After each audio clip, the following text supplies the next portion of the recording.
बिस्मिल्लाहिर्रहमानिर्रहीम। I am professor Abid Umar. जो है बेटा आज का जो हमारा टॉपिक है वो है एंडोप्लाज्मिक रेटिकुलम।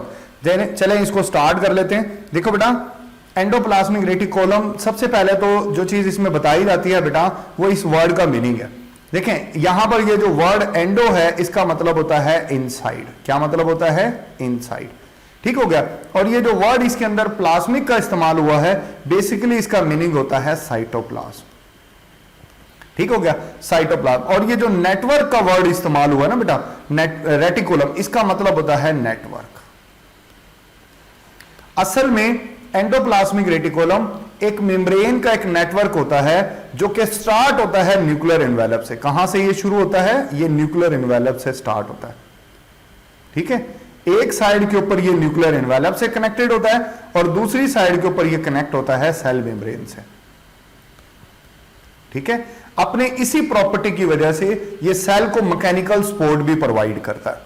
ठीक हो गया। तो ये तो छोटा सा था इंट्रोडक्शन। अब बेसिकली हम उसके स्ट्रक्चर की तरफ जाएंगे बेटा कि ये अपना स्ट्रक्चर जो है ये एंडोप्लाज्मिक रेटिकुलम का कैसे होता है। चले इसको देख लेते हैं। देखिए बेटा ये जो एंडोप्लाज्मिक रेटिकुलम है आप देख रहे हो कि बेटा एक साइड के ऊपर मैं आपको ये दिखा रहा हूं कि यहां पे देखें आपके सामने जो है वो न्यूक्लियस भी लेबल है बेटा। ठीक है ना, ये देखें आपके सामने जो है ये न्यूक्लियस लेबल है और ये न्यूक्लियर एनवेलप। जैसे अभी मैंने आपको कहा था कि एक साइड के ऊपर ये न्यूक्लियर एनवेलप से कनेक्टेड होता है। आपको ये वाला जो फॉर्म जो दिखाई दे रही है बेटा ये जो है ये कहलाती है रफ एंडोप्लाज्मिक रेटिकुलम।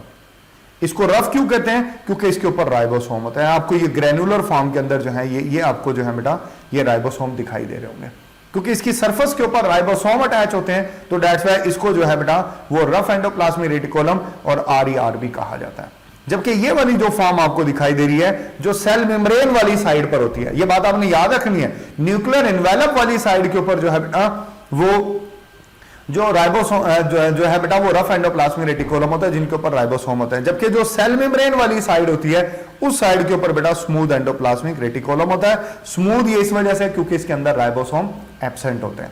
ठीक हो गया। अच्छा, अब अगर आप ये देखें ना तो आपको ये मेम्ब्रेन दिखाई दे रही है। ऐसी बहुत सारी मेम्ब्रेन की लेयर्स इसके अंदर मौजूद है। ये जो मेम्ब्रेन है बेटा इसको कहा जाता है सिस्टर्नी। इसको क्या कहेंगे? इसको सिस्टर्नी जो है बेटा वो कहा जाता है। ठीक हो गया। ये बहुत सारे सिस्टर्नी के स्टैक्स होते हैं जिनके ऊपर ये मुश्तमिल होती है।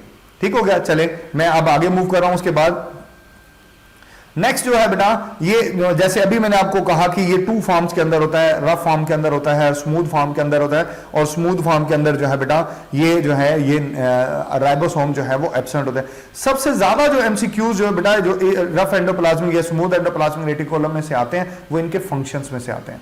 ठीक है ना, तो चलें इसके फंक्शंस जो है वो अब हम डिस्कस कर लेते हैं। देखो बेटा सबसे पहले जो RER है ना, RER क्योंकि इसके ऊपर राइबोसोम होते हैं तो दैट्स व्हाई इसका मेजर फंक्शन जो है वो प्रोटीन सिंथेसिस है। कि ये क्या करती है? प्रोटीन को प्रिपेयर करती है और जब तक प्रोटीन इसके अंदर मौजूद रहती है कुछ देर तक प्रोटीन को स्टोर भी करती है। ठीक हो गया। उसके बाद जो है बेटा मोस्ट इंपॉर्टेंट जो फंक्शंस हैं वो SER के हैं जो MCQs के लिहाज से खासे इंपॉर्टेंट है। देखें जब मैं बात करता हूं ना SER की तो यहां पे एक फंक्शन लिखा हुआ है मेटाबॉलिज्म ऑफ लिपिड, कि ये जो SER होती है ये लिपिड मेटाबॉलिज्म में इन्वॉल्व होती है। बच्चा अक्सर हमसे सवाल पूछता है कि सर ये मेटाबॉलिज्म में यहां पर इससे मुराद कैटाबॉलिज्म है कि एनाबॉलिज्म है? तो मैं आपको बात बता दूं। देखो बेटा यहां पर एनाबॉलिज्म और कैटाबॉलिज्म दोनों की बात हो रही है क्योंकि वर्ड इस्तेमाल हुआ है मेटाबॉलिज्म का। तो यहां फैट की कैटाबॉलिज्म भी शामिल होती है और एनाबॉलिज्म भी शामिल होती है। बात क्लियर होगी आपको? अच्छा, अब बाज़ ऐसा होता है कि इसी सिंपल लाइन की फॉर्म में MCQs नहीं आता, बाज़ इसको थोड़ा सा जो है बेटा वो मोल्ड किया जाता है। अब देखें क्वेश्चन आ जाता है कि in which organ of our body SER is more abundant. तो आप देखें अब कौन कौन से वो ऑर्गन्स हैं आपको वो जानना होंगे कि जिनके अंदर जो है वो SER मोर अबंडेंट हो सकती है। अब लिपिड मेटाबॉलिज्म जिन जिन ऑर्गेनेलिस में होता है, देखिए कुछ हमारे जो हार्मोन्स होते हैं ना, कुछ हार्मोन्स इनके बारे में थोड़ा सा अगर हम जानने लगे तो थोड़ा सा हमें आइडिया हो जाएगा। चलें इसको जो है वो नेक्स्ट स्लाइड के ऊपर जो है वो आपको समझाता हूं। देखें अब मैं बात कर रहा था कि कुछ जो हार्मोन्स है ना जो लिपिड नेचर के हार्मोन्स होते हैं, हार्मोन्स ठीक है ना, ये जो स्टीराइड होता है ना, स्टीराइड्स ये भी लिपिड इन नेचर होते हैं। ठीक है ना, तो इसमें हमारे जो सेक्स हार्मोन्स है, ठीक है ना बेटा। तो ये सारे लिपिड इन नेचर होते हैं और उसको प्रिपेयर करने में एसईआर की खासी इन्वॉल्वमेंट होती है। मसलन आप टेस्टोस्टेरोन को देख लें, टेस्टोस्टेरोन है, ठीक हो गया। इसी तरह एस्ट्रोजन हार्मोन है,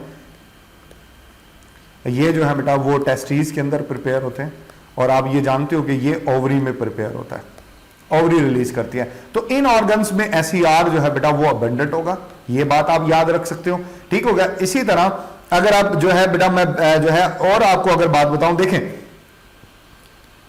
देखो बेटा यहां पर अगर हम बात करें एक और फंक्शन लिखा हुआ है detoxification of harmful drugs, detoxification of harmful drugs. ये डिटॉक्सिफिकेशन कैसे होते हैं, कहते हैं कि बेटा कुछ मेडिसिन जो होते हैं ना वो पेरेंट फॉर्म में टॉक्सिक होती हैं, तो वो क्या होता है कि लीवर में जब वो जाती हैं तो वो ब्रेक होती हैं और अपने डॉटर मॉलिक्यूल्स में कन्वर्ट हो जाते हैं। वो जो डॉटर मॉलिक्यूल होता है वो लेस टॉक्सिक होता है। इसकी एक एग्जांपल मैं आपको बताता हूं, से आपने पढ़ा था अमोनिया,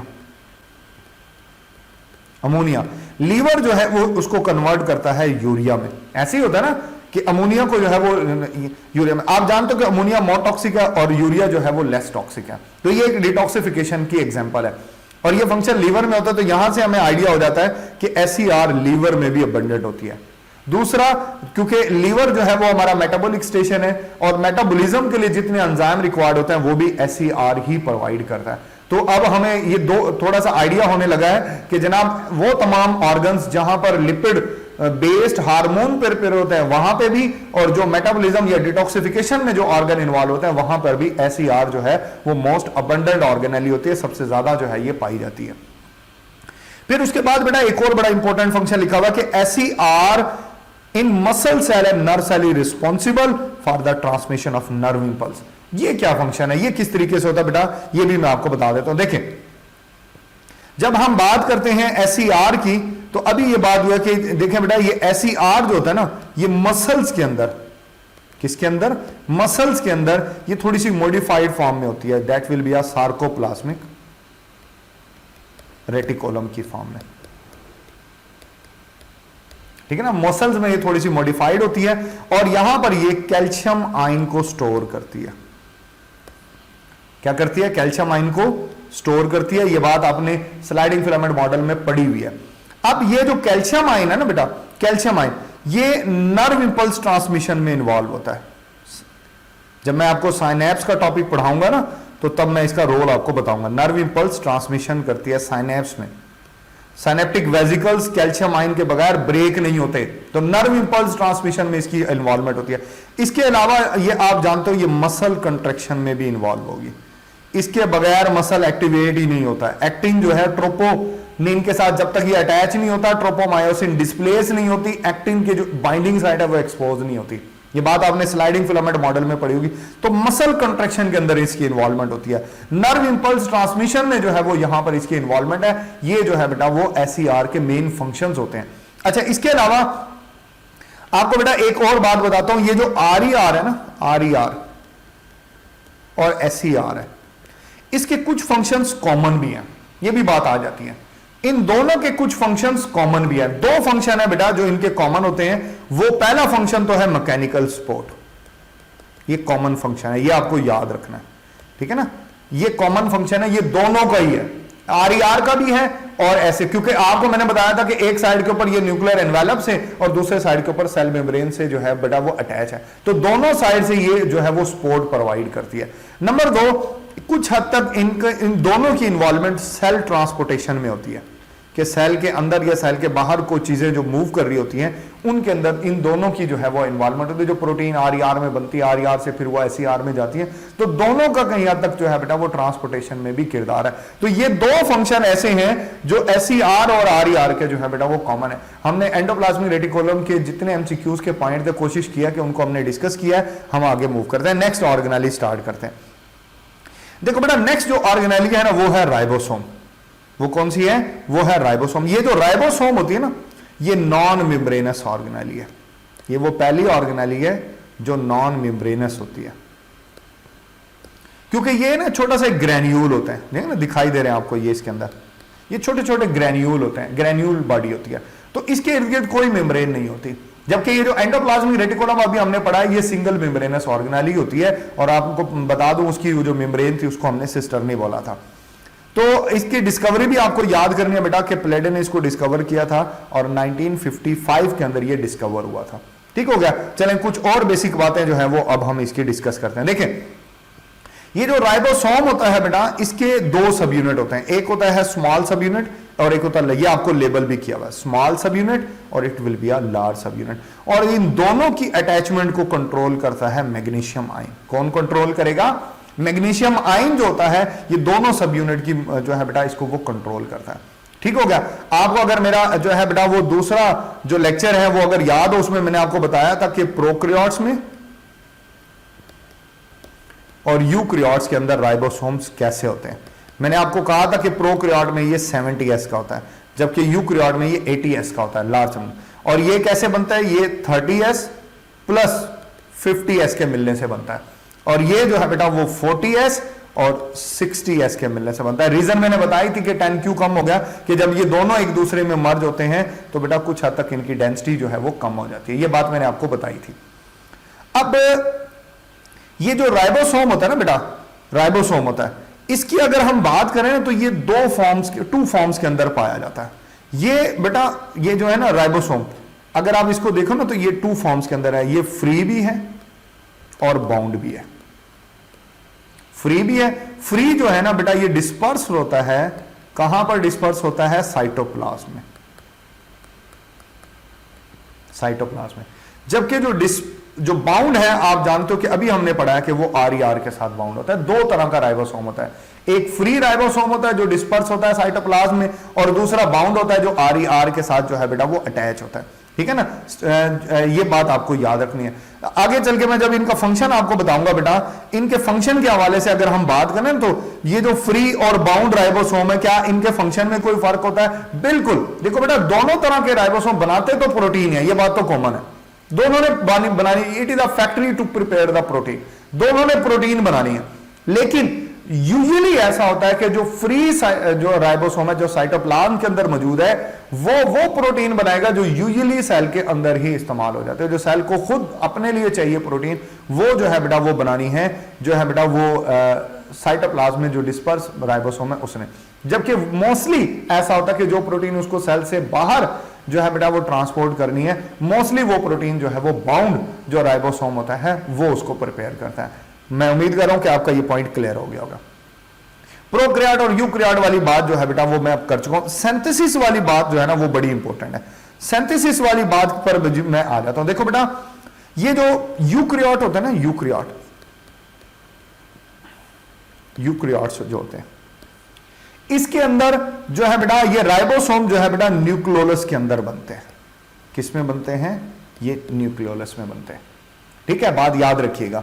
इसी तरह जब हम बात करते हैं प्रोकैरियोट की, क्योंकि बेटा प्रोकैरियोट में तो न्यूक्लियोलस होता ही नहीं, तो ये उसमें बनेंगे साइटोप्लाज्म के अंदर। ये बात आपने याद रखनी है कि बेटा यूकैरियोट में ये न्यूक्लियोलस फैक्ट्री है टू मेक द राइबोसोम। इसी तरह प्रोकैरियोट में जो है क्योंकि न्यूक्लियोलस नहीं होता तो वहां पर ये साइटोप्लाज्म के अंदर ही जो है बेटा ये बन जाते हैं। चलें उसके बाद आगे चलते हैं। नेक्स्ट देखें, नेक्स्ट जो है बेटा वो इसकी है कंपोजिशन। अब अगर आप इसकी कंपोजिशन को देखें ना तो ये 50-50% जो है बेटा ये बनाता है। 50% इसमें प्रोटीन्स होती है और 50% इसके अंदर RNA होता है। और RNA की टाइप में बता दूं, इसमें राइबोसोमल RNA होता है। नियर अबाउट 50% इसमें राइबोसोमल RNA होता है और 50% इसमें प्रोटीन होती है। अच्छा, एक बड़ी इंपॉर्टेंट बात आपको बताने लगा हूं। ये प्रोटीन मोस्टली साइटोप्लाज्म में प्रिपेयर होती है। साइटोप्लाज्म में ये प्रोटीन प्रिपेयर होती है, न्यूक्लियर पोर को क्रॉस करके ये न्यूक्लियोलस में आती है। और न्यूक्लियोलस के अंदर जो है बेटा आप जानते हो ना 3 तरह के RNA आपके पास जो है बेटा, राइबोसोमल RNA, mRNA है, आपके पास tRNA है। ठीक हो गया, ये 3 तरह के RNA। इसमें जो राइबोसोमल RNA है ना ये बनता है न्यूक्लियोलस में। ये किस में बनता है? ये न्यूक्लियोलस में बनता है। और जो प्रोटीन साइटोप्लाज्म से बनकर आई होती है वो इसके साथ आकर न्यूक्लियोलस में असेंबल्ड हो। देखें, आपने वर्ड पढ़ा होगा कि न्यूक्लियोलस असेंबल्ड राइबोसोम, उसका मतलब यही है कि जो प्रोटीन आती है, जो प्रिपेयर उसने खुद से राइबोसोमल RNA किया कि उसको साथ वो मिला देगा। बहरहाल राइबोसोम इन दोनों के मिलने से क्योंकि बनता है और इन दोनों की अटैचमेंट न्यूक्लियोलस में होती है, तो दैट्स व्हाई आप यही कहते हो कि जो राइबोसोम होते हैं वो न्यूक्लियोलस में ही बनते हैं। लेकिन अगर इसकी प्रोटीन की बात करें तो वो प्रोटीन साइटोप्लाज्म से बनकर आती है। राइबोसोमल आरएनए न्यूक्लियोलस में ही कंस्ट्रक्ट होता है, फिर ये दोनों असेंबल्ड भी न्यूक्लियोलस में होते हैं। ठीक हो गया, तो ये बात आपको जो है टेक्निकल थी, ये आपको समझने की जरूरत है। बाकी ये जो दो टाइप के आरएनए है बेटा, एमआरएनए और टीआरएनए, ये न्यूक्लियोलस में नहीं बनते, ये बनते हैं न्यूक्लियोप्लाज्म के अंदर। ये बात आपको जो है बेटा लाजमी तौर पर याद रखनी है। ठीक हो गया, ये वो बातें थी, सारी टेक्निकल बातें थी बेटा, जो कि हमने राइबोसोम के बारे में और एंडोप्लाज्मिक रेटिकुलम के बारे में डिस्कस करनी थी। यहां पर हमारा ये जो लेक्चर है बेटा ये वाइंड अप होता है। आपके जहन में अगर किसी किस्म का क्वेश्चन है तो आप मुझसे जरूर पूछें, मेरा व्हाट्सएप नंबर भी अवेलेबल है, आप वैसे भी पूछ सकते हैं। इंशाल्लाह जब मैं लाइव सेशन कंडक्ट करूंगा तो वहां पर भी आप मुझसे क्वेश्चन सेशन में जो है बेटा वो क्वेश्चन पूछ सकते हैं। थैंक यू, अल्लाह हाफिज, अपना ख्याल रखिएगा।